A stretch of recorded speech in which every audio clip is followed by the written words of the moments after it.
હા ભાભી. અરે હું પકવો છો? ઘી ગરમ કરું છું. દીવાબત્તી કરવા વાઈટું જોતી હોય ને એટલે. ખરું કહેવાય હો. આવી તમારે ગયા? તમે તમારા હહરા ત્યાંથી મળીને. હા તરત આવતા રહ્યા. હા ઘડી કઈ નો આવીશો અમને લોકોને બોલો. કોણ હાચવે? કામ કરો તો હવ હાચવે. એટલે એમાં ન્યા ક્યાં કામ કરવાની વાત આવી? એ મારા હાહુમાં એકલા હતા, મારા હાળી હતી નહીં, એ કઈ કામે ગઈ હતી. તો પછી કે અમારે થોડું ન્યા પડ્યું પાથરું રેવાય ને આમે આ તમે તો જાણો જ છો આ નેરીને કઈ રાંધતા બાંધતા આવડતું છે નહીં, તો હું રાંધે ન્યા ગામડે ઈ વી આવ્યા અમે લોકો ખોટા ન્યા નડવા જાવું. આમે હાડી નથી એટલે પછી ક્યાંથી રોકાય? હાડી વતત રોકાઈ જાય હાડી કરતા 2 કલાક વધારે. કા ના એવું કઈ નથી. આ તો અમારે હાળી ને જીજાજીને અમાર ભલે હારું. આ બિચારી ઈ મને સમજે, હું એને સમજો, અંબે વાત કરીને તે દીવીઓ જાય, બાકી બીજું કઈ છે નહીં. હા એ તો મને ખબર છે કેવું ભળે ને હું ભળે નહીં તમારે બતાવીને. પણ હું તમને એક વાત પૂછું, આ ઈટોડા હું કેમ મૂક્યા? તો હેમાં કરું? મંગાડો તો કરવો ને. ચૂલો તો અંદર છે અને અંદર ગરમી કેવી થાય છે. એ બધું ગામડામાં બધું બહુ અજીબ કા. બાકી મતલબ કે હું જયારે અહીંયા ભણતો અને અહીંયા ગામની નિહાળમાં જતો તો પછી આવું બધું નહીં. આમ બાએ ઓલું ગાયર વાળો કરેલો લીપણ અને ઈ ચૂલામાં જ તે રાંધતા. હવે તો હું કેદીની બાને કહું છું કે પતરાવાળા ચૂલા નીકળ્યા ને લઈ આવો, જ્યાં ત્યાં ફેરવીને રસોઈ તો કરી શકીએ. આ તો એકને એક જગ્યાએ રાંધવું પડે. તમારા મોટા ભાઈ ના પાડીએ છે, બોલો સાચી વાત ને? એ કોઈ દી ના નો પાડે. તમને વળી તમારા મોટા ભાઈ ભારે દેખાય. અરે શીખના છે, ખબર છે, 1 નંબરના શીખણી માયા છે. એને કહું છું કે ટ્રેક્ટર લઈ લ્યો, નવું ટ્રેક્ટર લઈ લ્યો, હજી સુધી લીધું ક્યારેય નહીં લે. એને કહું છું કે આ બધા મકાન છે ને હમા કરાવી નાખો ને હારું કરાવી નાખો. આ જુઓ ની આ રત્ના કાકા ન્યા કેવું પાકું સણેલું મકાન કરી નાખ્યું. હવે આને એટલી બધી આવક છે તોય નથી કરતા મકાન. બોલો તમે વિચાર કરો. આવક તમારી વાયા શેરમાં ખર્ચો એટલા કર્યા છે ને, ક્યાંથી વધે બધું? વધતું હોય તો કરે ને.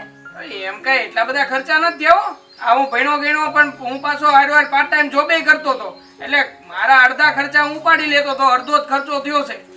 લગ્નમાં કઈ ઓછો ખર્ચો કર્યો? તમારી વહુને કઈ ઓછા દાગીના ચડાવ્યા? આમ લગ્ન કરજો અને આમ લગ્ન કરજો અને તેમાં કઈ 10-15 લાખ રૂપિયો વહી ગયો છે. બાકી મકાન જ કરવાના હતા ને ટ્રેક્ટર જ લેવાનું હતું. હા હવે તમે આમ હંભળાય શું કરો છો? એમાં કઈ જો ભાભી તમે છે ને મને આ વાત તમારી જરાય ન ગમે. તમે તરત ને તરત બધું સંભળાવી દો અને આમ જ તે તમે જો ને આ મારી સામે કઈ બાકી રાખ્યું, આ તમે આમ કર્યું તમે તેમ કર્યું ને એ બધું સંભળાવી દીધું તો અનેરીને હું નહીં કહેતા હો. એ બિચારી કઈક શીખવા આવતી હશે ને તોય ના પાડી દેતા હશો. મને પાક્કી ખાતરી થઈ ગઈ. હા તમને તમારી બાયડી સારી લાગે એ નથી જોતા કે આટલા વર્ષથી મારા ભાભીએ મને હાઈચવો નવું રાંધીને શક્કર પારા ને બધું મને શેરમાં ડબ્બા ભરીને મોકલાવતી ને એવું બધું. અને આજકાલની બાયડી 2 વર્ષથી આવી તો એ સારી લાગે. અને દેવાંગભાઈ હું તને સાચું કહું છું કે અનેરીને કહેજો કે ઘરના કામમાં ધ્યાન દે. હું એકલી થાકી જાઉં છું સવારની ઉઠીને.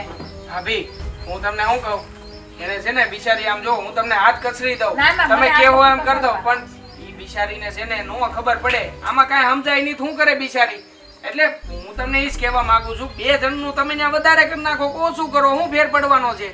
પણ દેવાંગભાઈ 2 જણની વાત નથી, ઢહડા મારેથી ઢહડવાના છે. એને કેદીની કહું છું કે ચૂલે રાંધતા શીખ, તો રાંધતા શીખવું ને તમારી મહારાણીને નથી મારી ભેગું ખેતારે આવવું તો તમારે તમારી બાયડીને 2 શબ્દ કહેવા જોઈએ કે ભાભી આખો દી ઘરમાં એકલી ઢોરની જેમ ઢહડે છે, તો તું જઈને 2 કામ કર. હંજવારી કરતા તો આવડતી હોય ને. હું કાનમાં મેલ ભરાઈ ગયો? ના ગલગલિયા થાય તમે બોલો ને એટલે. આ તો અનેરીને કહેવાય કાનમાં ઓછી હળિયું કરે તમને. ના કાંઈ હળિયું ઈ નથી કરતી હો. આ તો છે ને બધી વાતો મને મારા ભાઈએ કીધી છે ને બાપુજીએ કીધી છે. તમારા ભાઈએ કીધું? હું કીધું તમારા ભાઈએ? મને કયો તો જરીક. એમ કહેતા હતા કે તારી બાયડીને કહેજે થોડું ઘણું કામ કરાવડાવે. હવે તમે વિચાર કરો ને ભાભી, શહેરમાં રહેલી છે અને નથી આવડતું તો નથી આવડતું. હવે તમને આવડે છે તો તમે કરી નાખો ને. આ ખોટા કામ બગડે એના કરતા તો સારું છે ને કે તમે તમારી જાતે જેવું ભાવે એવું જેવી મજા આવે એવું કામ તો પતાવી દો. પણ આખી જિંદગી મારે ઢહડવાના ઢહડા? તમારી બાયડીને હું કાલ ઓફિસમાં મૂકવા લેવી આરતી ઉતારવા? ભાભી આઈલા આવે ખપ કરતા બાયડીનું ઉપરિયાણું લઈને. બોલવા તો દ્યો. હું તો પૂરો બોલવા દઉં.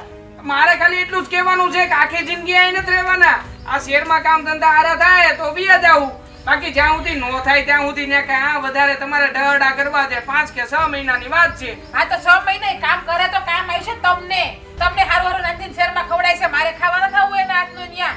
અહીંયા બાજરાના રોટલા ટીપતા શીખશે ને તો તમને ક્યારેક મન થાય ને ઓલો રોટલો ખાવાનું તો તમારા માટે જ સારું છે. બાકી બહાર હોટલમાં ખાવા જવું પડશે. તમારી યારે કોણ લપ કરે? મારું થઈ ગયું ઘી ગરમ. ખપ કરતા હાઈલા જાવે જઈએ હોય તો એ ભાભીને ખોટું લાગી ગયું. આમ જોતા તો ભાભીની વાતે સાચી છે. આ શહેરમાં જઈને મેગી ને ઓલા ડોસા ખાવા એની કરતા શીખી જાય થોડું ઘણું સારું જ છે. મને લાગે છે ભાભી આમ સીધી રીતે માનશે નહીં. આઈને જઈને વાત કરું કદાચ ભાઈ જો ભાભીને મનાવી શકે તો.